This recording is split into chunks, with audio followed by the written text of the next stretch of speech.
Hey, everyone! Welcome back to the channel where flavor meets creativity. Today, we're diving into vegetable salads, not the sad side dish you skip over, but the show-stopping centerpiece of your meal.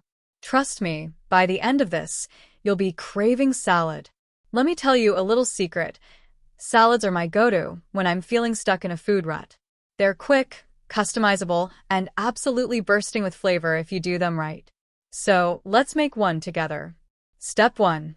Choose your greens. I've got a mix of romaine for crunch, spinach for a nutrient boost, and arugula for that peppery kick. Pro tip: wash and dry your greens really well. Nobody likes a soggy salad. Step 2. Add variety. I'm using cucumbers for freshness, shredded carrots for a hint of sweetness, and red bell peppers for a pop of color. You can swap in whatever you've got: radishes, zucchini ribbons, or even leftover roasted veggies. The more textures, the better. Now, here's where we take it up a notch. Toppings. Crunch is key, so I'm adding roasted chickpeas and a sprinkle of sunflower seeds. Want to get fancy? Toss in some toasted nuts, crumbled feta, or even pomegranate seeds for a burst of sweetness. Of course, we can't forget the dressing. A great salad deserves a great dressing, and my go-to is ridiculously simple: 2 tablespoons of olive oil, 1 tablespoon of fresh lemon juice, a pinch of salt, pepper, and a dash of honey for balance. Whisk it up, and you're good to go. Look at that.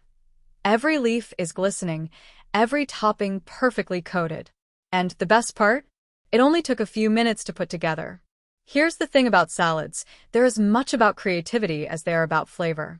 Add some grilled chicken, tofu, or even leftover pasta to make it a full meal. You can even experiment with international flavors. Think tahini dressing for a Mediterranean vibe or soy ginger for an Asian twist. So there you have it, a salad that's healthy, delicious, and anything but boring. What are your favorite salad hacks? Drop them in the comments below. I'd love to hear your ideas. Don't forget to like, share, and subscribe for more quick and tasty recipes. Until next time, stay fresh and keep cooking.